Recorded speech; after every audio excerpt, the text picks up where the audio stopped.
Club, l'émission des supporters des Verts en partenariat avec Active, présentée par Keun. Bonjour à toutes et à tous et bienvenue dans ce nouveau numéro du Saint-Étienne Night Club avec encore une fois n'est pas coutume, un week-end victorieux. Une petite brise d'optimisme a soufflé ce week-end sur Geoffroy Guichard. Un beau soleil, des supporters au rendez-vous, une équipe qui a faim et qui dès la première mi-temps se met dans une bonne position pour gagner un match. Avec d'abord bien sûr un magnifique but de Jean-Philippe Crasso, puis le but plaisir de Bouchouari. Je dis but plaisir parce que on l'aime bien Bouchouari avec son grand sourire. Certes, il a un peu de chance sur sa frappe, mais ça équilibre un peu avec les nombreux épisodes de malchance qu'on a dû supporter. Qu'on supporte au présent d'ailleurs, puisqu'on perd Mouefek et Charbonnier. Charbonnier d'ailleurs jusqu'à la fin de la saison d'ailleurs, et ça c'est coup dur, les croisés tu connais. Mais même s'il y a des bobos à soigner, il y a aussi un club à soigner, et on a l'impression que l'hôpital a enfin trouvé une manière de fonctionner qui va peut-être permettre de sauver la résiliente AS Saint-Étienne. Pour parler du match de ce week-end, parler de la formation, parler également des prochaines échéances et de toute l'actu des Verts, je reçois tout d'abord Eric. Bonsoir Eric. Bonsoir à tous, bonsoir à tous les amoureux des Verts. Je me sens très très bien aujourd'hui, j'espère que vous aussi. Et on est enfin sorti de la zone rouge. Ouais. Donc, comme tu le dis, beaucoup d'optimisme. C'est la deuxième fois qu'on sort de la zone rouge depuis le début de saison. Et ce soir, Eric, tu as préparé une petite chronique sur le centre de formation et la place qu'il occupe sur le banc, c'est ça ? C'est ça, ouais, exactement. On va parler aussi du recrutement et la place qu'il occupe sur le banc. Ok, très bien. Également avec nous, Antoine. Bonsoir Antoine. Salut tout le monde, vous allez bien? Écoute, moi ça va et toi ? Ben super, le sourire. C'est rare d'avoir des victoires où on n'a pas la boule au ventre jusqu'à la 95e minute. Ça fait bizarre. On espère s'y habituer ce lundi prochain avec Nîmes. On y prend goût, en tout cas, à ces petites victoires sans trop stresser. Moi je t'avoue que ça fait 2 semaines de suite là que je débriefe une victoire. Je prends plaisir aussi. Et j'espère que vous aussi dans le chat. Malheureusement, le grand Carlusso, votre relais, n'a pas pu être là ce soir parce qu'il a des devoirs à faire. Mais je suis là pour essayer de vous lire au maximum et faire remonter vos remarques pertinente. Donc bonsoir à vous qui nous regardez en direct sur Twitch, bonsoir ou bonjour à vous qui nous écoutez en podcast, et n'oubliez pas que vous pouvez venir nous rejoindre sur twitch.tv/Saint-Étienne Night Club si vous nous écoutez en podcast. C'est toujours sympa, vous pouvez interagir avec les autres supporters et avec nous et avec les chroniqueurs, donc n'hésitez pas. Allez, c'est parti, on commence tout de suite avec le débrief. Active Saint-Étienne Night Club, le débrief. Messieurs, on va commencer donc en parlant de ce match contre Dijon que l'on gagne 2-0 à la maison. Et sur cette belle après-midi, sur ce beau samedi après-midi, quelles sont vos premières impressions, votre premier sentiment qui se dégage de ce match ? Je vais commencer avec toi Antoine. C'est que on a l'impression que Laurent Batles a enfin trouvé la formule qu'il cherchait depuis des semaines, voire même des mois, on peut le dire. Ce dispositif un petit peu hybride en début de saison, on avait eu beaucoup de mal avec cette défense à 3, il n'avait pas les joueurs pour, visiblement. Il n'arrivait pas du tout à trouver un équilibre. Et finalement, depuis 2 matchs, avec Monconduit qui est lui aussi dans un rôle un petit peu particulier, je pense qu'on aura le temps d'y revenir plus tard. Mais enfin, on a trouvé une ASS sereine, on a trouvé une ASS qui allait de l'avant, qui jouait pas la peur au ventre. Parce que moi, ces dernières semaines, dès qu'il y avait un petit peu de mieux, j'ai trouvé que cette équipe, elle avait peur. Dès qu'on menait au score, elle avait peur. C'est ce qui était déjà le cas face à Annecy, parce qu'au moment du 2-1 contre Annecy, on se met à reculer presque sans finalement concéder le but de l'égalisation. Par chance, on s'en sent très bien avec le but de Cafaro, mais c'est peut-être la première fois depuis longtemps que j'ai vu une équipe qui était sereine, j'ai vu une équipe qui était capable de regarder droit dans les yeux de son adversaire sans avoir peur de se faire rejoindre à l'ultime seconde sur un coup du sort. Donc de la sérénité, je trouve que ce qui illustre bien aussi ce que tu es en train de dire, c'est le match contre Sochaux, où je suis sûr et certain que tous ceux que vous êtes présents dans le chat là, vous avez tous stressé, même quand on menait de 2-1 contre Sochaux, et on a vu qu'on avait bien fait de stresser. Ouais, c'est exactement ça, vraiment, c'est ce côté de contre Sochaux, et même les matchs en général depuis le début de la saison, les rares matchs qu'on a emportés, les 5 dernières minutes, on se dit, mais de toute façon, ça va pas le faire, on va en prendre un, on va se faire avoir, c'est comme ça, c'est écrit, on est trop fébrile, les joueurs ont peur, il y a des problèmes, il y a eu souvent on avait peur aussi avec les gardiens qu'on avait en première partie de saison. Là, on a l'Arseneur, ça va un petit peu mieux, mais quand même, il y avait toujours cette appréhension, et là, face à Dijon, j'ai quand même l'impression qu'on a enfin, pour la première fois depuis longtemps, passé un cap. Ouais. Eric, toi, ton premier sentiment ce soir en quelques secondes? Bah ouais, Antoine m'a enlevé les mots de la bouche, hein. Moi, c'est Le vraiment salaud. c'est- ce comportement des joueurs qui n'ont pas peur, qui ont vraiment mis de l'agressivité jusqu'à la dernière seconde. Et je félicite notamment Léo Petro pour ça, parce que le mec a été impitoyable. Mais ouais, ça fait du bien de voir des joueurs qui sont sûrs d'eux. Ça fait du bien de voir une équipe qui a envie et qui prend de plus en plus confiance et qui montre un niveau vraiment acceptable. Tu parles de Léo Petro, on va revenir bien sûr sur les individualités. J'ai notamment entendu dans la chronique de Joss, il a dit du bien de Léo Petro alors que depuis quelques semaines il s'amusait enfin il s'amusait, non mais il le descendait pas mal. Donc on va parler des individualités, on va parler du schéma. Je vois Romain dans le chat qui me donne envie de vous poser une question. Il dit du mal à tirer des conclusions vu la faiblesse de l'adversité. Est-ce que pour vous la victoire, elle est acquise grâce à la prestation de notre équipe, ou est-ce que au contraire effectivement c'était aussi face à une équipe de Dijon très très faible? Il y a forcément un peu des deux, hein, mais franchement, depuis le début de la saison, il n'y a pas beaucoup d'équipes moi qui m'ont vraiment impressionné. Récemment, il y a Bastia qui avait fait une forte impression. Après, on a vraiment été en dessous de tout en Corse, mais il n'y a pas tant d'équipes que ça qui m'ont fait dire waouh, là c'est difficile, on a du mal à les bouger, on a du mal à se créer une situation. Et là, oui, Dijon est dans le dur. Dijon était sur une très mauvaise série. Ça fait un peu bizarre qu'on se rappelle de ce match à Dijon justement en début de saison où on avait perdu en étant en dessous de tout et en face on Ouais. avait l'impression d'avoir une équipe qui était assez solide, qui était prête pour faire une belle saison. Là, l'écart, il est monstrueux. Donc, ça va très mal pour Dijon. Ça va un petit peu mieux pour nous. Ça a tourné dans notre sens avec cette frappe contrée de Bouchouari qui rentre. C'est rare, les fois, cette saison où on a eu de la réussite, faut le souligner aussi. Mais voilà, forcément qu'il y a un petit peu des deux. Quand il y a une très bonne performance de la part d'une équipe, une bonne performance, ça va aussi souvent avec une contre-performance de l'autre équipe. Je vois aussi qu'en termes de réaction dans le chat, il y a Céline qui dit par exemple ils ont quand même fait une première mi-temps pendant laquelle ils se sont mis le cul par terre. En deuxième mi-temps, on a géré, mais on doit apprendre à mieux jouer les contres. Et perso, je trouve qu'on a été meilleur que d'habitude, qu'on monte en puissance, bien sûr, tendance à confirmer. Et je vois pas mal d'optimisme suite à cette victoire. Un petit peu d'espoir qui revient dans les rangs des supporters. Notamment aussi la sortie de cette zone de relégation. C'est passé aussi depuis quelques matchs par un retour au système du 3-5-2 que Laurent Batles avait essayé de mettre en place en début de saison. Qu'est-ce qui a changé par rapport au début de saison sur la stabilité qu'on a trouvé dans ce 3-5-2 là depuis quelques matchs, Eric? Bah, ce qui a changé, c'est que le système est hybride. Et en fait, 'fin, on a Denis Sapia qui vient boucher un des côtés en tant que latéral.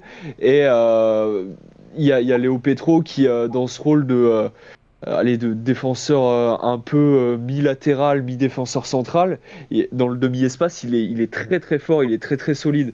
Et ce qui a changé aussi, c'est l'intensité qui est mise. Ouais. Le fait de faire reculer mon conduit, ça lui permet d'éviter les chocs au milieu de terrain où, on va pas se mentir, depuis le début de saison, il s'est fait bouffer à chaque fois.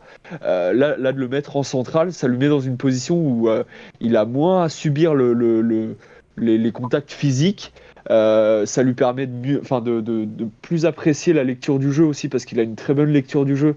Donc il voit mieux un petit peu ce qui va arriver. Et d'une manière générale, l'équipe elle est bien mieux stabilisée avec ce schéma-là. Et encore, on n'a pas Briançon dedans. Ouais. Donc je trouve que c'est déjà une implication, parce que moi j'ai vraiment aimé ce que j'ai vu ce week-end contre Dijon. Et même déjà contre Annecy, hein, même si c'était un peu fébrile, mais on mange quand même. Enfin, contre Annecy, on prend 2 buts qui sont un peu magnifiques. Donc non, non, c'est vraiment surtout dans l'implication où, par exemple, là, tout à l'heure, on parlait de la mauvaise prestation de Dijon. Moi, je trouve qu'ils sont arrivés avec de bonnes intentions dans les premières minutes, Dijon, et qu'en fait, on a tellement mis d'intensité défensive pour les stopper, et vu qu'ils n'ont pas tellement de mental parce qu'ils sont dans une méforme, et bah, du coup, ça leur a coupé l'herbe sous le pied d'être aussi agressif dès le début. On s'est imposé, on a pris le dessus mentalement. Ouais. C'est un peu comme nous, comme nous il y a quelques semaines. Hein. Des fois, le match de Dijon, c'est un peu ce qu'on pouvait voir du côté des Verts. Des bonnes ambitions pour débuter le match. Et dès qu'il y a quelque chose qui tourne mal, dès qu'on prend un but, ça se désolidarise, ça part dans tous les sens. Et à la fin, ça fait un mauvais résultat. Mais bon, c'est plus agréable de voir cette équipe de Saint-Etienne dans ce sens-là plutôt que dans l'autre. On se demandait justement par rapport au schéma, juste après le match d'Annecy, je sais pas si vous vous en souvenez, où du coup Batles avait mis en place cette nouvelle tactique avec mon conduit dans un rôle hybride. On se demandait si c'était un one-shot parce que Annecy jouait très haut et que ça nous permettait de jouer dans la profondeur, ou s'il allait maintenir un petit peu ce système de jeu. Et apparemment, le système a été perpétué. On va parler juste après avec les absences qui se dessinent. Est-ce qu'on peut le maintenir, ce système? Vous aimeriez le voir maintenu, ce système, ou vous pensez que ce sera difficile avec les absences futures? La question je pense que alambiquée. Tiens, allez, démerde-toi avec ça.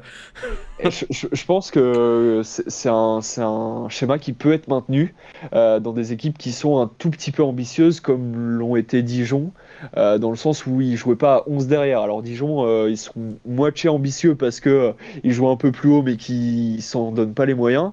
Mais après, enfin, déjà, c'est un schéma qui est plus stable, où à un moment, il y en a 4 derrière et on se met plus en facilité. Après, est-ce que ça pourrait être maintenu à tous les matchs? Je suis pas sûr. Par exemple, quand on affronte comme des équipes comme Rodez, bon bah va peut-être falloir trouver d'autres solutions. Après, au moins, ça permet de trouver des automatismes avec les joueurs. Enfin, par exemple, on a vu contre Annecy que Wadji, dans ce schéma-là, il peut se débrouiller. Au milieu de terrain, je pense que Lobry, bon, alors il apportera pas les mêmes choses que Mouefek, mais Lobry en association avec Bouchoirie, ça sera pas ridicule non plus. Ouais. Donc, on a une piste de quelque chose qui peut être très intéressant, mais qui marchera pas à tous les coups, et ça, c'en est certain. Justement, messieurs, on parlait un petit peu des individualités. Si je devais vous demander vos tops et vos flops, on va commencer avec les tops, vu qu'on sort d'une victoire. Qui est-ce que vous auriez envie de ressortir là de ce 11 de départ? Ou même du banc, potentiellement. Forcément Crasso qui fait encore un très bon match, mais on en a déjà un petit peu parlé en début de live. C'est Léo Petro et qui a vraiment eu des moments très compliqués, que ça soit dans le couloir gauche quand il était titulaire dans le couloir gauche, dans l'axe quand il était titulaire dans l'axe. Là vraiment il a trouvé son poste, il est en confiance, il monte en puissance. On sent il est plus serein dans ses interventions, il est plus serein quand il se projette aussi. Et on voit ses statistiques, elles sont belles, hein. 74 ballons touchés, c'est très bien. 3 duels gagnés sur 3, 2 tirs bloqués. Et même Zéro il dégage. faute. Mine de rien, ça en termes de sérénité, t'en parlais tout à l'heure, ça joue. Surtout que c'est un joueur qui avait tendance des fois un petit peu à se laisser embarquer par ses adversaires. Il défendait un peu à reculons. On sentait que c'était un joueur qui avait besoin de confiance. Et là, tout doucement, il la retrouve. À voir comment le retour de Briançon va se passer du côté de Laurent Batles, qui sait qu'il va privilégier ou quoi. Mais en tout cas, il a gagné des points, c'est sûr, ces dernières semaines. Et c'est surtout par rapport à ce qu'il nous avait offert en début de saison, des performances vraiment difficiles. Là, on sent que ça va vraiment mieux, ça va mieux dans sa tête et ça va mieux sur le terrain. Ok, donc Crasso, Petro et ton troisième top? Et mon troisième top, une petite mention pour mon conduit, parce que mine de rien, le fait d'avoir un joueur qui a une certaine intelligence tactique, qui peut à la fois jouer dans l'axe, dans le cœur du jeu pour relancer le ballon, mais aussi reculer d'un cran pour venir s'insérer dans une défense plutôt classique à 4, ça peut nous faire du bien. Certes, il a des petites lacunes physiques, dans les duels, il peut avoir du mal, mais tactiquement, c'est un joueur qui est intelligent et il apporte beaucoup de choses, je trouve, dans cet aspect-là. La preuve, c'est que ce dispositif, il repose en partie sur sa capacité à changer de poste durant la rencontre. Il y a Patrice dans le chat qui dit Rodez, je les vois jouer très souvent, ce n'est pas le bus devant le but, il ne joue pas bas. Bon, on aura la réponse de toute façon sur le match retour aussi un petit peu.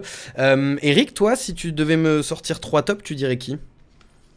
Oui, enfin les joueurs qui sont vraiment ressortis du match, c'est ceux qu'a cité Antoine, hein. Crasso, c'est certain, parce que enfin il a été un leader offensif durant tout le match.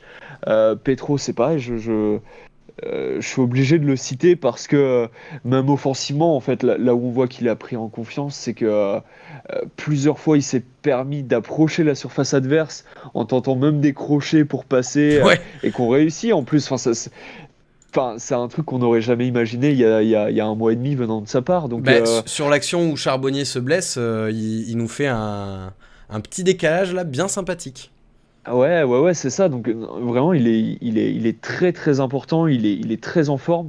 Et pour changer un peu, je dirais l'Arseneur quand même, parce que Ok.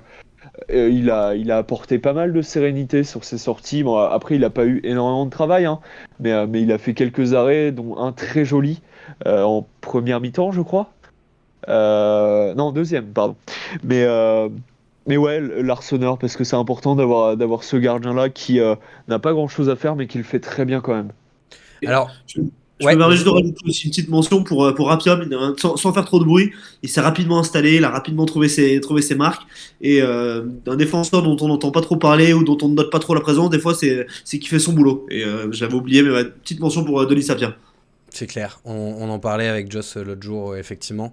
Il fait pas de bruit, mais il fait du bon taf. Si je reprends un petit peu les tops dans le chat, je vois Crasso, Bouchouari, Petro. Bouchouari est l'homme du match et de très loin, nous dit la Grinitude. David nous dit Crasso, Petro, Bouchouari. Il y a pas mal de fois Bouchouari qui revient. Et puis il y a Saïdousso aussi qui revient. Globalement, tous les joueurs de la défense ont plutôt une bonne image après ce match. Restons un petit peu sur le milieu de terrain. Ouais, du coup, sur le match de Benjamin Bouchouari, qu'est-ce que vous auriez à dire? Bah, il fait encore une belle prestation. Il est mieux qu'il y a quelques semaines, Benjamin Mouchouari. La réussite est de son côté, ça frappe, il a dû frapper je pense 3 fois depuis le début de la saison, c'est vraiment pas quelqu'un qui tente régulièrement sa chance. Ça a payé ce week-end là, ça a peut-être lui donné un petit peu encore plus comment dire, d'ambition pour les prochaines rencontres. Moi c'est ce que j'attendais, c'est qu'on le voit un petit peu plus dans les 25 derniers mètres, qu'il soit capable d'apporter la supériorité dans le dernier geste ou dans l'avant-dernier geste. C'est ce qu'il a fait, il était en confiance, il a tenté sa chance, ça a payé. Je pense que vraiment ça peut être aussi pour lui une manière de se prouver à lui-même qu'il est capable en fait de venir Ouais. de vraiment faire des différences dans le dernier geste. Et de se libérer un petit peu, ouais. Voilà, Moi, il fait beaucoup de je, différences. Je t'en prie, Eric. Pardon, excuse-moi. Moi, j'ai trouvé qu'il avait fait un match correct, qui a été bonifié par son but. Après, ce que je trouve dommage, c'est qu'en deuxième mi-temps, il a un peu reculé. Ce que je peux comprendre aussi, parce que, comme tous les joueurs l'ont dit après le match, ils ont été dans la gestion. Mais justement, enfin, Antoine parlait tout à l'heure du fait de mieux gérer les contres. Moi, je pense que ça passe surtout par Bourchouari, qui est un joueur qui a une vivacité hors norme, des premiers appuis qui sont extraordinaires. Et justement, ça devrait passer par lui dans les contre-attaques pour savoir et se placer et faire la différence sur une ou deux touches de balle pour envoyer les joueurs vers l'avant. Ouais. Donc, il a fait un match correct. Il a mis un but qui était mérité, je pense, parce que mine de rien, je crois que depuis le début de saison, il a dû faire 2 ou 3 poteaux, je crois, sur ses frappes. Ouais, Donc, bah oui, ouais. Effectivement, deux ou trois. Je les ai pas tous en tête, mais je me souviens qu'effectivement, il y a eu plusieurs moments où je me suis dit, ah putain, ça aurait été bien qu'il le marque celui-là, ça aurait fait du bien. C'est ça, ouais. Moi, je m'en souviens de deux, mais je crois qu'il y en a un de plus. Enfin bref, c'est mérité. Donc, c'est un match sur lequel il doit s'appuyer pour la suite, et notamment justement ce but où il est à 25 mètres et il tente sa chance. C'est très bien parce qu'on le voit faire de temps en temps, mais pas assez souvent. Et notamment du fait que euh, Mouefek sera absent sur les prochaines semaines et que jusque-là c'était surtout Mouefek qui faisait la transition entre le milieu et l'attaque. Mais je pense que Bouchouari en est capable aussi et qu'il prenne confiance en lui et qu'il n'hésite pas justement à aller plus vers l'avant. Ouais. Dernière question sur les individualités, enfin en tout cas sur les tops, on va se concentrer aussi sur la prestation de Saïdousso qui a fait un plutôt bon match. Je vais vous afficher un petit peu ses stats ici du match. Un petit mot sur sa presta globale? Bah, il est vachement rassuré par la présence d'Apia. Là, je lisais aussi récemment la réaction de Denis Apia après la rencontre. Il disait je me reconnais un petit peu en lui. Des fois, j'avais des petites sautes de concentration quand j'étais jeune dans mon placement, dans mes matchs et tout. Et du coup, je sais que c'était là où j'avais besoin de progresser. Il dit qu'il essayait de lui apporter justement cette concentration de tous les instants pour pouvoir progresser. Et c'est vrai que dans cette rencontre, il a rarement été mis en réelle difficulté. Ça, on le sent lui aussi plus apaisé, plus serein dans ses interventions. Non, de toute façon, c'est un collectif qui va mieux. Et pour les jeunes individualités comme Saïd Ousso par exemple, et ben forcément que ça déteint positivement sur lui. Il y a Nico Saint-Paul dans le chat qui dit: est-ce que quelqu'un a vu comme moi le désaccord entre Sceaux et Larsonneur? Larsonneur s'obstine à allonger et redonner la balle aux adversaires sur nos temps faibles. Sceaux voulait repartir de derrière. Tu l'as remarqué, toi, Eric? Ouais. Après, je comprends aussi pourquoi l'Arsenal fait ça, c'est que Dijon enfin, comment dire, est très faible pour récupérer les seconds ballons. Là où nous, on avait une activité qui était très intense au milieu de terrain et on récupérait très souvent les seconds ballons. Donc après, c'est une mésentente tactique à voir ce que leur a dit Batles, mais le fait est que les deux se valent dans le sens où on était bien plus en confiance que Dijon et dans tous les cas, enfin que ce soit l'une ou l'autre des tactiques, elles se valaient. Après, j'ai pas vu la mésentente en direct, mais je la comprends quand même. Mais pour autant, c'est pas bien méchant non plus. Ah oui, non, je dis pas ça pour déclencher la polémique. Hein. Je ne faisais que remonter ceci. On va passer au flop maintenant. N'hésitez pas à donner vos flops dans le chat, même si on n'est jamais très content d'aller chercher des petites bêtes après une victoire. 3 individualités qui vous ont potentiellement moins plu sur ce match. Qui veut commencer? Je me permets de commencer. Moi, j'aurais dit Cafaro parce que après le match qu'il avait fait à Annecy, je m'attendais à mieux. Ouais. Il est un peu retombé en dedans et c'est un peu justement l'un des plus gros défauts qu'on avait depuis le début de saison, c'était l'irrégularité dans les performances. Et c'est dommage qu'il retombe un peu là-dedans, là où le groupe commence justement à avoir un peu de régularité, à prendre un peu confiance. Euh, il est capable de mieux, surtout que là il va pas jouer le prochain match à Nîmes, donc j'espère qu'il va s'en remettre un petit peu mieux lors du prochain match. Après j'aurais dit Wadji. Ça me paraît inévitable parce que On en parlait avant l'émission, ouais. il avait fait un bon match pour moi à Annecy, enfin contre Annecy, et là on retrouve le Wadji qu'on a connu pendant des mois, et c'est un peu déprimant de le voir à chaque fois, incapable de prendre de vitesse un adversaire, incapable de faire un contrôle de qualité, une passe, c'est quand même un peu déprimant. Sinon, en flop, c'est un peu complexe. Un petit flop, ce serait peut-être Nkunku qu'on a un peu moins vu. Ouais. Même si, enfin voilà, il a bien tenu son côté, il a élargi la défense de Dijon quand il le fallait. Enfin, c'était correct, mais il aurait pu faire mieux. On l'a peut-être aussi moins vu parce que Léo Petro a fait un bon match et que il a pris un peu plus de lumière sur son côté gauche aussi. Ça peut jouer.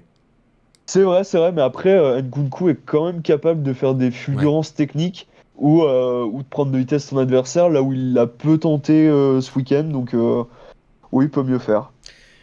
Antoine, donc Eric nous a dit Cafaro, Wadji et un petit Nkunku.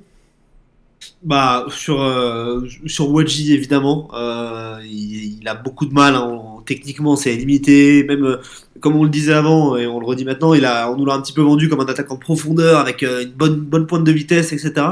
Et pour l'instant la pointe de vitesse on a un petit peu du mal à la voir. Alors peut-être que les défenseurs de Ligue 2 vont tous très très vite, mais c'est pas toujours le cas. Et malheureusement, il a du mal dans ce domaine-là. C'est difficile. Les semaines passent et j'ai du mal à trouver des véritables points forts chez cet attaquant. Malheureusement, on risque de devoir faire avec lui jusqu'à la fin de saison avec la grave blessure de Charbonnier.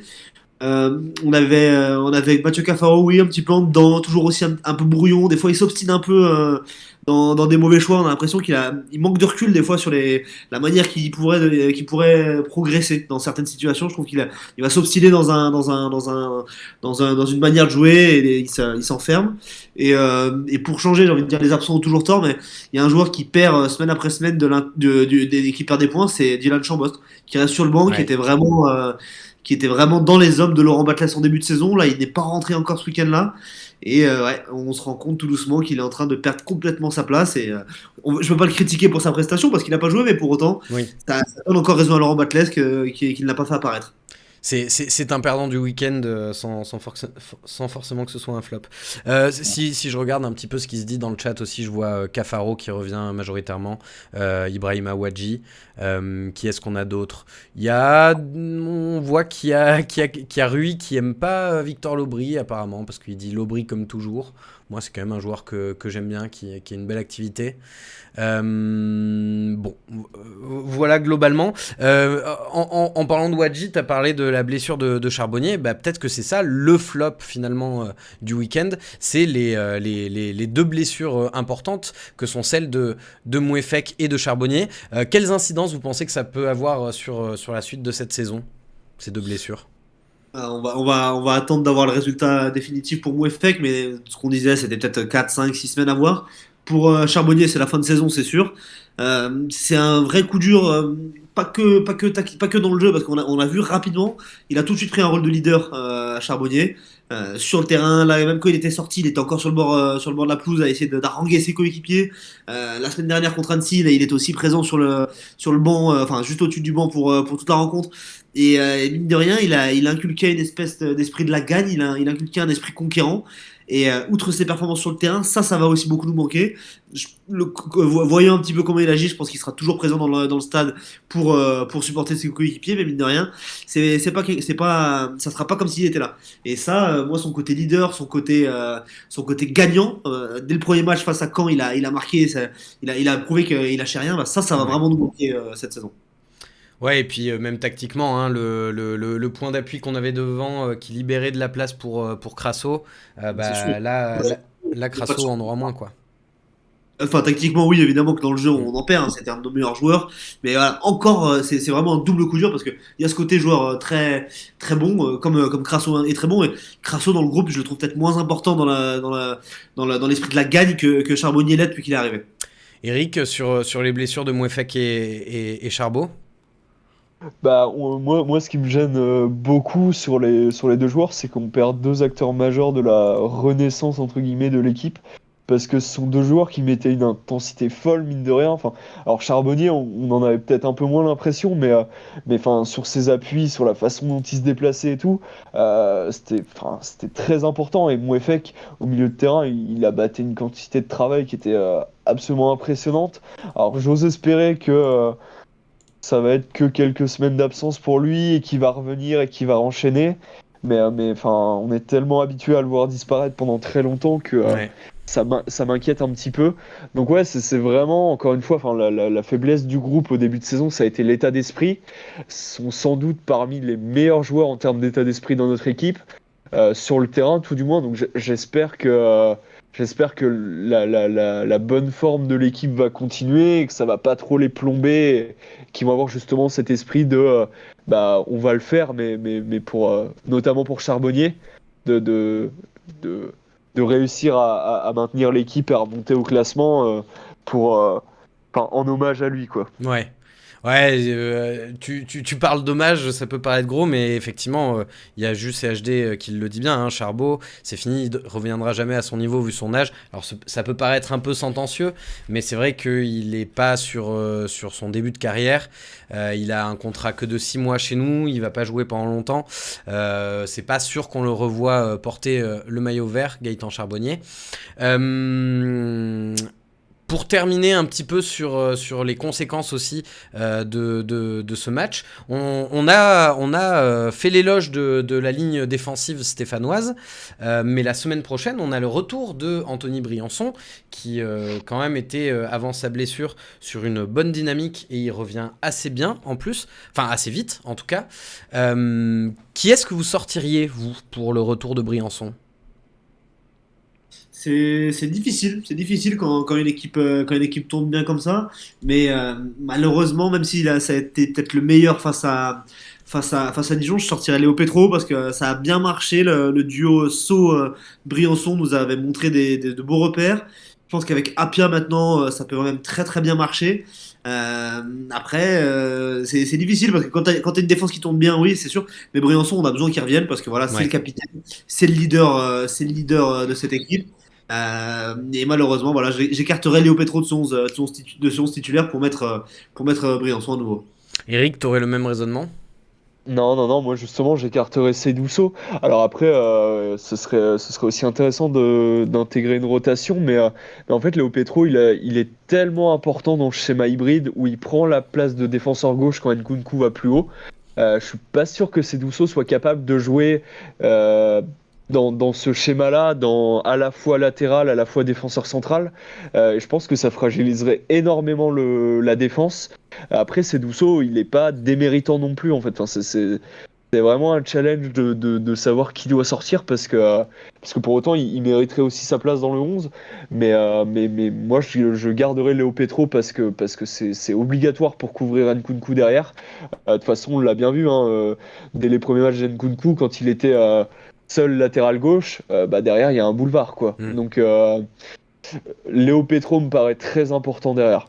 En partant du principe, bien sûr, qu'on reste dans le même schéma tactique, parce que si on passe à 4 derrière, éventuellement, Saïdousso et Briançon peuvent former la charnière centrale. Mais du coup, on perdrait aussi peut-être ce Monconduit qui redescend et qui organise le jeu. Personne pour le retour de Giraudon ? Non. Non. C'est Sûr. quoi cette question? Bon, et Pavlovic, on en fait quoi ? Pavlovic, on attend qu'il soit remis sur pied un jour ou l'autre. C'est un peu, on en parlait pareil en avant-match. J'ai un petit peu peur que ça nous fasse. C'est pas aussi extrême, mais bon, pas comme Niagnon, mais c'est vrai que Laurent Batles s'est pas montré très très enjoué quant à son retour imminent sur les terrains. C'est toujours bizarre de recruter un mec qui est pas capable de jouer au football tout de suite.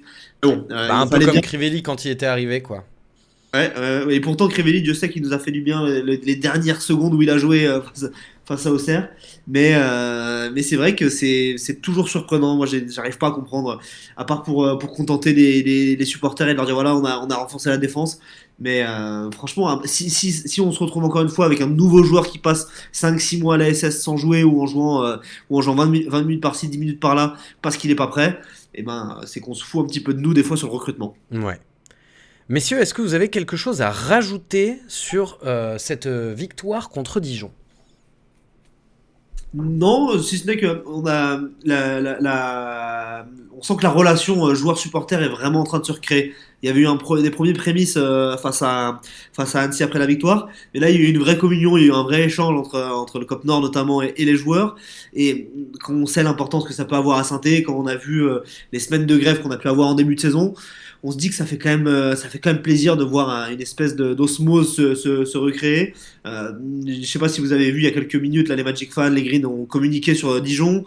Ils ont demandé à la préfecture du Gard de pouvoir se déplacer à nouveau en nombre en faisant un certain dispositif. Donc voilà, on risque d'avoir encore pas mal de monde à Nîmes si tout ça se passe bien. Et voilà, ces joueurs-là, ils ont besoin de s'accrocher à ça aussi. C'est ce qui va les aider à se sentir bien à domicile, à plus jouer avec la peur au ventre à domicile, à aller à l'extérieur avec de l'ambition parce que il y a des gros déplacements qui sont faits depuis le début de la saison.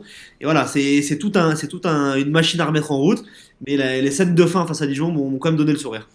C'est vrai que je ne l'ai pas forcément relevé tout à l'heure, mais j'ai vu dans les tops tout à l'heure la chanson des Verts repris par tout un public comme à chaque match, un moment intense en émotion et cette communion des joueurs avec les supporters du COP Nord, ici c'est Saint-Étienne. Donc ouais, on sent qu'il y a quelque chose qui est peut-être en train un petit peu de se recréer. Je sais pas si vous avez vu passer la stat, mais avant le match de ce soir entre Caen et Metz, Saint-Étienne est la deuxième équipe de Ligue 2 après Le Havre sur l'année 2023. Donc on sent effectivement qu'il y a quelque chose qui est en train de se créer. Eric, sur le match contre Dijon, toi, tu aimerais rajouter un truc ou sur cette relation avec les supporters, justement ? Ouais, en fait, l'ensemble justement d'un groupe qui se crée, il me semble que Batles en parlait déjà après la victoire contre Annecy, d'un groupe qui se crée et ça se voit vraiment. En fait, il y a une vraie cohésion, il y a une vraie force collective et ça va avec les supporters qui sont le 12e homme, hein. Mais il y a un vrai truc qui se crée où on a l'impression d'être très fort. Alors après, il faut garder une certaine humilité, hein. Je dis pas qu'on est très fort, mais je dis qu'on est très confiant et que en général la confiance donne des ailes. Donc en général, j'utilise pas ce terme parce qu'il est très trompeur, mais je pense que la victoire contre Dijon là ce week-end peut être un tournant pour le reste de la saison. Le fameux déclic qu'on espère tous. Eh ben écoute, je vais te laisser la parole, mon cher Eric. Et on va passer à ta petite chronique. Alors je lance ton jingle, Eric, l'œil du centre, et c'est à toi. Eric. L'œil du centre. Alors, tu ne l'as pas entendu de ton côté, mais sache qu'il y a eu un jingle extraordinaire. Alors, tu voulais nous parler des joueurs du centre de formation et de la place qu'ils occupent sur le banc par rapport au recrutement. Nous sommes tout oui. Oui, moi je me suis posé la question, est-ce que les jeunes du centre apporteraient-ils moins que nos remplaçants actuels en attaque? Parce que nos remplaçants actuels en attaque, bon alors ça change au gré des groupes, mais c'est Pintor, Wadji et Chambaud. Sont trois joueurs qui à un moment donné ont pu apporter quelque chose. Pintor sur quelques matchs au début de saison était très intéressant. Wadji a mis quelques buts et Chambaud pareil au début de saison était très intéressant. Mais le problème c'est que c'est des joueurs ce sont des joueurs qui depuis le recrutement hivernal ont disparu totalement. Ce sont des joueurs qui avant ça avaient déjà disparu dans leur apport dans le jeu. Moi j'ai toujours trouvé ça dommage de faire jouer des joueurs dont on est sûr qu'ils ne vont rien apporter.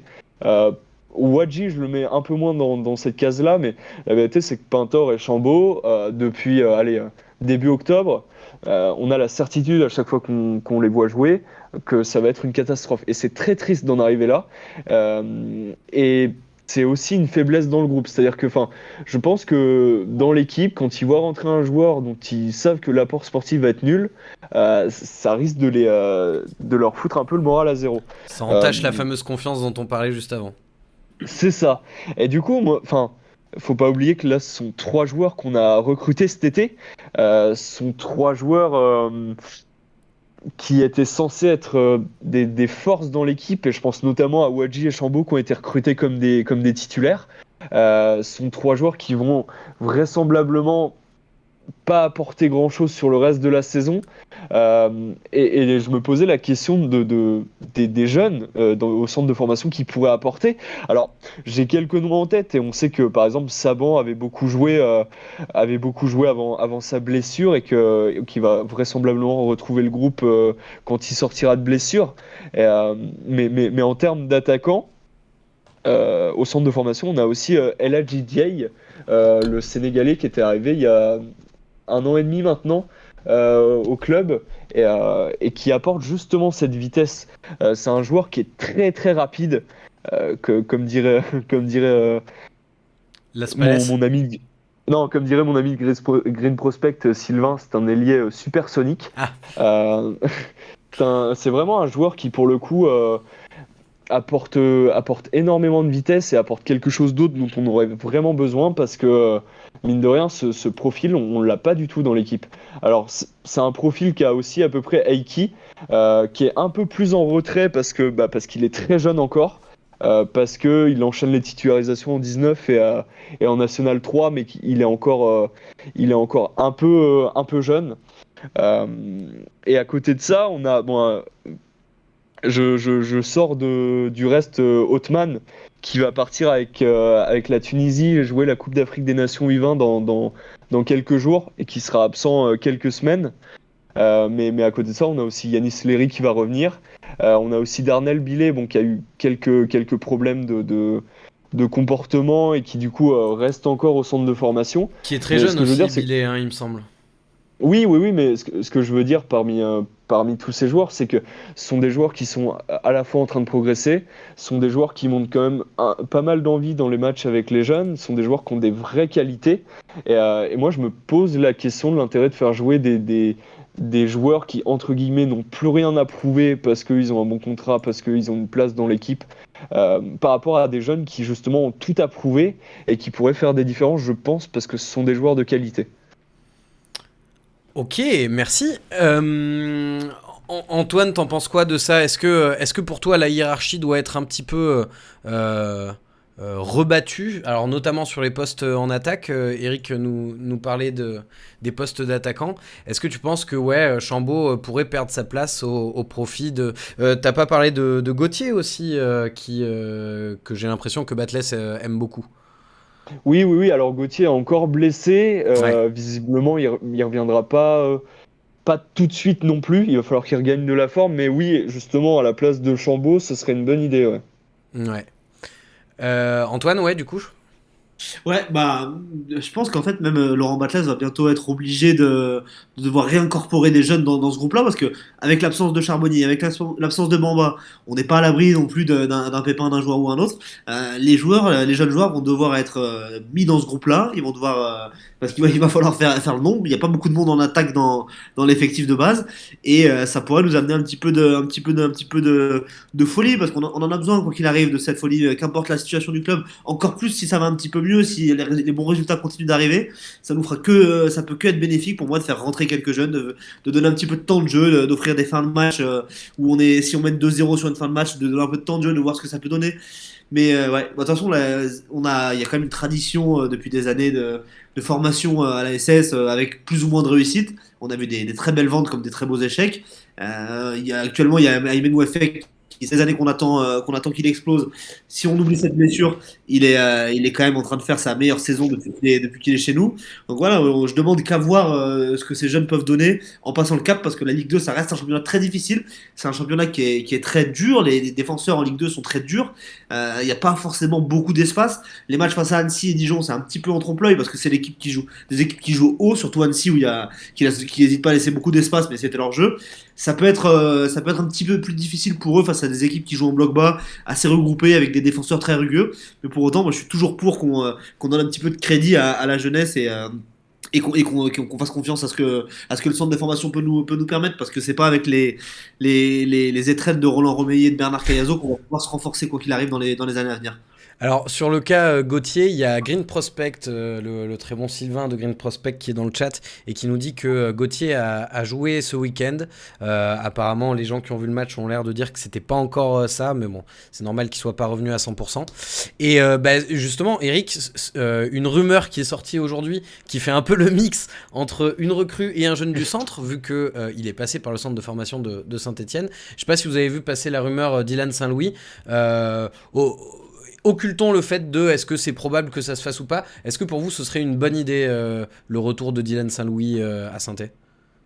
Bah, c'est un peu étonnant qu'on veuille remplacer un attaquant comme Charbonnier par un profil comme Dylan Saint-Louis, qui sont pas du tout les mêmes pour le coup. Ouais. Après, ça nous ferait un joueur offensif en plus. Ça nous ferait un joueur offensif surtout qui a eu de stats assez correctes sur ses dernières saisons en Ligue 2. Et même la saison dernière en Turquie, il avait des stats très corrects, je crois. Donc pourquoi pas. Après, attention, parce que c'est encore un ancien de Batles, et les anciens de Batles, bon, bah, on a vu ce que ça donnait jusque-là. Euh, mais un ailier en plus, oui, bah, moi, c'est ce que je demandais à la fin du mercato. Donc pourquoi pas, mais dans ce cas-là, on part du principe que Crasso et Wadji feront l'affaire en tant que numéro 9 jusqu'à la fin de saison, quoi. Ouais, il y a Hervé dans le chat qui dit je préfère voir revenir Bafé Gomis et puis Bamba au même poste que Saint-Louis va revenir. De toute façon, je précise bien que c'est une rumeur, un concours de circonstances qui a fait qu'il était à Saint-Étienne samedi, mais c'est loin d'être quelque chose de probable, en tout cas pour le moment. Parmi les joueurs que tu as cités, Eric, c'est lequel que tu vois le plus probable qui pourrait trouver sa place dans l'équipe ou en tout cas sur le banc? Saban, quand il va revenir, je pense qu'il aura sa place sur le groupe. Enfin, ça c'est certain. Après, derrière, bah, c'est un peu compliqué dans le sens où les plus en forme actuellement, c'est Bilé Et et Djibril Otman? peut-être ouais, et Djibril Otman, mais Otman il sera absent. Après, Bilé, bah, c'est pareil, je pense qu'il est encore en train il est encore en train de subir les petits écarts de conduite qu'il a pu avoir. Il y a bah, justement El Hadji Dieye aussi qui revient de blessure et je pense qu'il est un des plus mûrs. Après, un autre joueur que j'ai pas cité non plus, c'était Abdoulaye Sidibé. Ouais. Parce que, bon, alors ça c'est très personnel, hein, mais moi j'ai du mal à croire en lui. Par contre, on peut lui donner cette saison au moins le mérite d'être très sérieux en N3, d'être décisif. Et comme elle a GDA, il apporte vraiment énormément de vitesse. Et c'est un joueur qui a déjà fait des groupes aussi en Ligue 2, donc pourquoi pas, ça va être...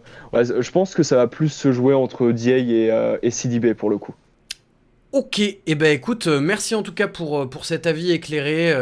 Si jamais aussi vous avez envie de prolonger un petit peu votre intérêt pour la formation stéphanoise, sachez que sur la chaîne YouTube du Saint-Étienne Night Club et de Peuple Vert, vous pouvez retrouver Clément et Sylvain justement qui font une équipe type des joueurs du centre de formation entre les U16 et la réserve. J'ai écouté ça tout à l'heure, c'était très intéressant. Je vous invite à aller écouter cette vidéo, et puis il y a aussi la chronique de Joss Randall. Pour tous ceux qui ont la flemme de la lire, et ben vous pouvez désormais l'écouter sur la chaîne YouTube. On va enchaîner en parlant des prochains matchs des prochaines Active échéances. Saint-Étienne Night Club. Le prochain match. Alors, les prochaines échéances, on a le match contre Nîmes qui arrive lundi prochain, 20 février à 20h45, donc à Nîmes. Et on a ensuite le match contre Pau le 25 février à 19h. Donc 2 matchs en 6 jours et 2 matchs plutôt contre des concurrents directs. Qu'est-ce que vous avez envie de dire déjà sur le prochain match contre Nîmes? Un déplacement qui a quand même des allures un petit peu de confirmation ou de rechute pour l'équipe. C'est sur le papier, comme tu le dis, c'est un peu le match parfait pour continuer la bonne dynamique, ou le match parfait pour te rappeler à l'ordre et te faire comprendre que tu es loin d'être sorti d'affaire, hein. Nîmes est sur une série assez mitigée. Il y a une victoire à Guingamp, il y a eu un nul contre Rodez, une défaite contre Grenoble, une victoire contre Niort aussi, mais dans la douleur sur le score de 3-2. Ça me fait quand même un petit peu peur ce déplacement, parce que on sait comment joue Nîmes, c'est pas forcément l'équipe la plus élégante, mais ça reste une équipe accrocheuse. Autant j'étais très confiant pour Annecy et Dijon, autant là je prendrais plus de précautions. Ça va être intéressant de voir aussi comment la SS réagit après 2 victoires. Ça s'était mal passé la dernière fois qu'on avait enchaîné 2 victoires contre Laval et Niort, et on avait enchaîné 2 défaites ensuite contre Sochaux et Bastia. Certes, c'est pas des équipes du même niveau, mais vraiment, on parlait déjà d'un premier tournant contre Dijon. Là, Nîmes, ça sera un second tournant qui serait plus que décisif, parce qu'au classement, les Nîmois, ils sont à 1 point derrière nous. Ça ferait déjà un écart un plus 5, un plus 5, un plus 4 si on gagnait, pardon. Ça va être très, très intéressant, ça va être très dur. Je pense que ça va être un match très, très compliqué. Ça sera pas du tout la même chose que face à Dijon, où on aura un petit rythme de sénateur, notamment comme en seconde période. Il va falloir vraiment, vraiment s'arracher tout au long de la victoire, tout au long du match pour décrocher cette victoire. Et ouais, j'imagine pas du tout un match aussi facile que contre Dijon. Eric, là, si t'es à la place de Batles, c'est quels ingrédients sur lesquels tu insistes justement pour cette prochaine rencontre face à Nice? Face à Nîmes, pardon, on n'est plus en Ligue 1. Putain! Non. Ouais, je suis désolé, mais on n'est plus en Ligue 1. L'intensité, encore une fois, parce qu'il faut rester au moins sur cette base de solidité défensive, Ouais. même si dans le jeu, sans Mouefet, qui est sans Charbonnier, ça va peut-être être un peu plus poussif, mais au moins être sérieux derrière, leur laisser des miettes, notamment parce que il y a un attaquant qui est très fort qui les a rejoints cet hiver, enfin moi que j'aime beaucoup, qui s'appelle Lys Mousset, qui risquerait de nous faire du mal. Ouais, je pense que c'est vraiment le sérieux, l'application, le fait de tout donner comme sur les derniers matchs en fait. Et après, bah, comme je le disais, là, ça va peut-être être plus difficile dans le schéma hybride, mais le fait est que si on fait des performances similaires à celles qu'on a fait lors des 2 derniers matchs, et qu'on prouve que pour une fois on a de la régularité, il n'y a pas de raison qu'on fasse un mauvais match, et pourquoi pas une victoire, mais au moins qu'on donne tout, quoi. Ouais. Justement, tu parlais, pardon, tu parlais du système et est-ce qu'on va pouvoir aussi continuer comme ça? Est-ce que vous avez réfléchi un petit peu à la composition d'équipe qui pourrait être alignée, et surtout comment remplacer les différents absents, puisqu'on rappelle que, alors attendez, je me fais mon petit schéma. Cafaro ne sera pas disponible car suspendu. Mouefek ne sera pas disponible car blessé. Gaëtan Charbonnier ne sera pas disponible car blessé également. Par qui vous les remplaceriez, et est-ce que vous changeriez de système également? C'est le qui est en fait ton jeu là. On C'est abaisse ça. les cartes. De toute façon, les pistes, elles sont pas non plus limitées, hein. Je pense que Batles, il est du style à continuer quand ça marche, hein. Il est pas du genre à tout remodeler d'une rencontre à une autre. Je pense qu'il va garder le même axe central, les trois Petro, So, Apia, devant l'Arseneur. Donc en laissant Briançon sur le banc parce que pas à 100%. Ça me paraît compliqué même pour ce que peut représenter ce match à Nîmes pour Briançon, son retour un petit peu chez Ouais. lui.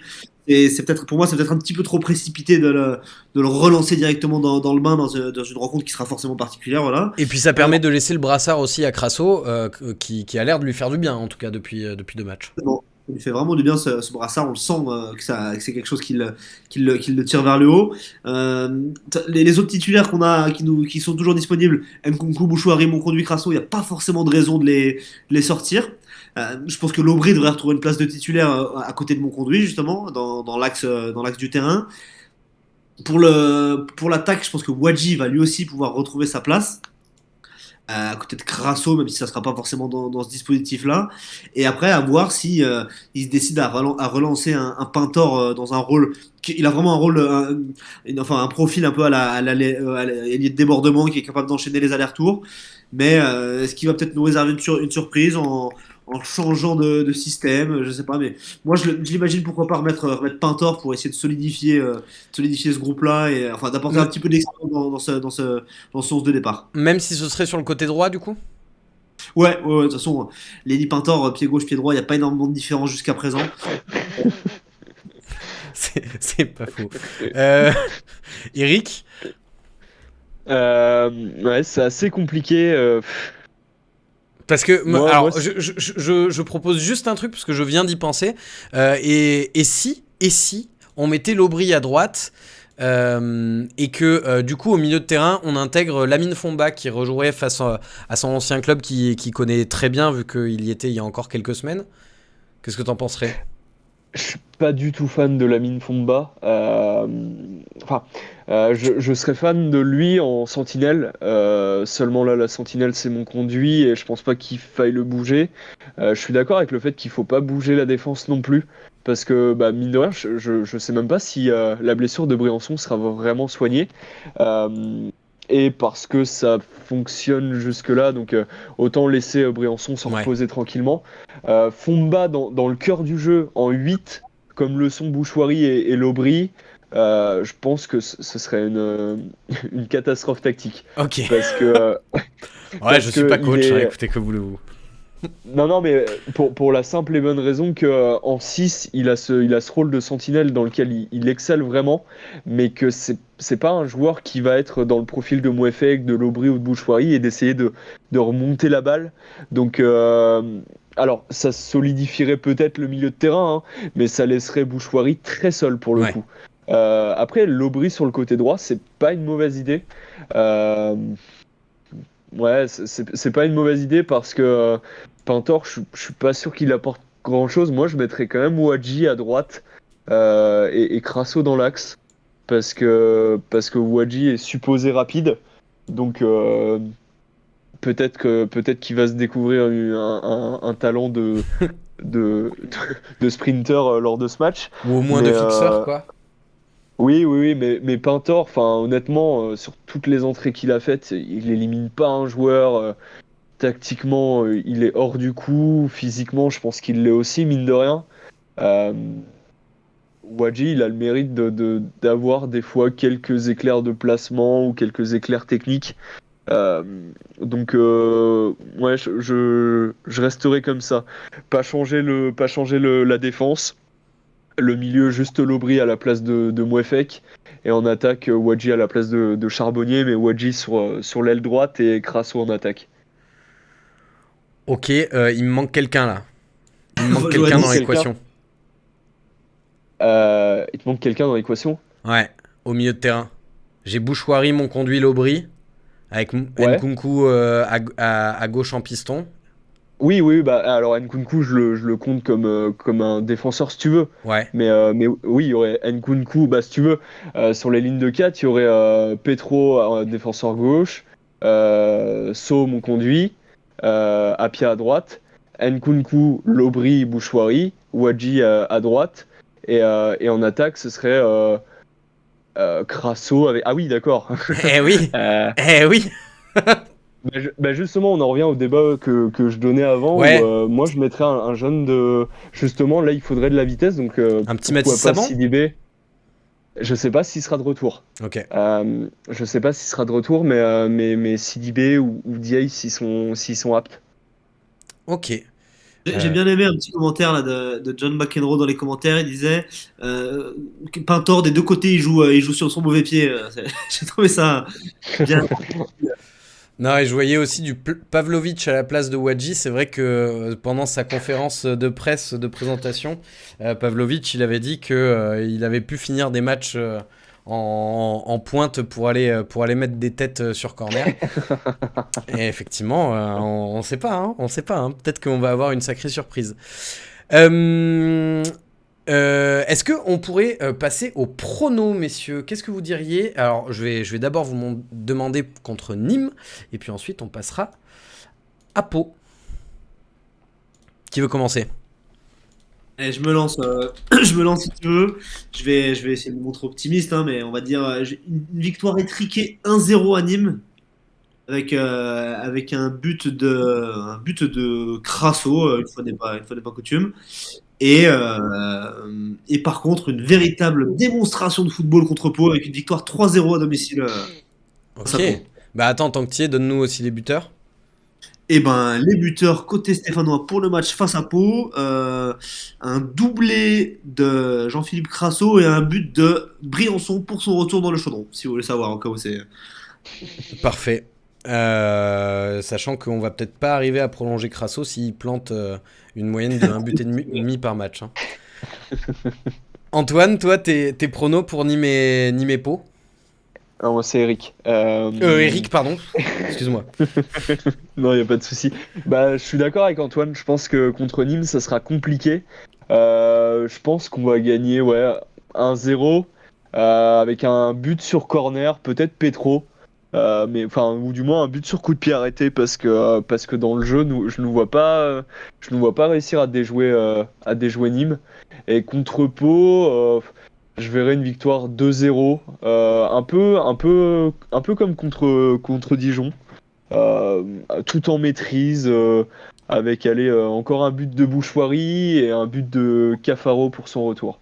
On sent que les matchs à domicile donnent une certaine confiance, mine de rien, là, depuis quelques semaines, et ça fait plaisir. Si je regarde un petit peu dans le chat, alors vous me donnez des pronos là pour Nîmes, donc je vois du 1-1, du 1-3 donc pour Saint-Étienne, 2-1 pour Saint-Étienne contre Nîmes, on souffre jusqu'à la fin, 1-1. Ouais, donc on voit aussi un peu de prudence avec pas mal de matchs nuls qui sont annoncés. Et puis allez-y, donnez-moi vos pronos pour le match contre Pau dans le chat. Est-ce que vous avez un truc à rajouter sur les matchs qui arrivent? J'avoue que là j'ai plus de questions à vous poser. Bah, Ça va. je t'en prie, Merci. Eric. Merci. Moi, j'ai vraiment hâte de voir le prochain match à Nîmes parce qu'on perd 3 titulaires, mine de rien, même si Cafaro est peut-être un peu moins influent que les deux autres. J'ai vraiment hâte de voir le comportement de l'équipe au-delà du résultat. J'espère sincèrement qu'on va gagner parce qu'on prendrait de l'avance sur Nîmes et ce serait un luxe sans nom.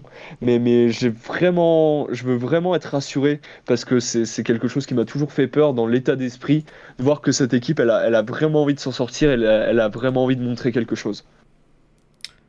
Antoine, t'as un truc à rajouter? Forcément, l'état d'esprit, il sera plus que primordial quand on joue une équipe comme Nîmes. Voir comment on est aussi capable d'enchaîner après ces 2 victoires. Je me demande, ça fait combien d'années que la SS n'a pas gagné 3 matchs de suite. C'est vrai que ça serait un vrai tournant de la saison de prouver qu'on est capable de gagner contre des adversaires directs. On a réussi à le faire face à Niort, on a réussi à le faire face à Laval, on a réussi à le faire face à Dijon. Ça serait génial de le faire contre Nîmes et ça serait le meilleur moyen d'aborder tout doucement cette série de matchs un petit peu plus compliqués. On va devoir jouer contre des adversaires du haut de tableau et où ça sera pas tout à fait la même adversité. Et ça permettrait aussi de voir aussi un petit peu sur le moyen terme et le long terme et de ne plus se concentrer uniquement sur le match d'après. Je vois qu'il y a pas mal de confiance là hein, sur les pronostics pour le match contre Pau la semaine prochaine. Eh bien écoutez, merci d'avoir suivi cette émission. Merci beaucoup Antoine, merci beaucoup Eric d'avoir participé. Merci à vous d'avoir été là dans le chat. La semaine dernière, je vous avais dit que cette semaine, ce serait Kevin qui reprendrait la présentation du Saint-Étienne Club. Je m'étais planté, mais normalement, si j'ai bien compris, la semaine prochaine, il est de retour. Ça fera plaisir de le revoir, en espérant qu'il puisse débriefer une victoire contre Nîmes. Le mot de la fin, ce sera aller les Verts. Et puis à la semaine prochaine. Et bon match à tous. Salut tout le monde. Salut tout le monde, allez les Verts.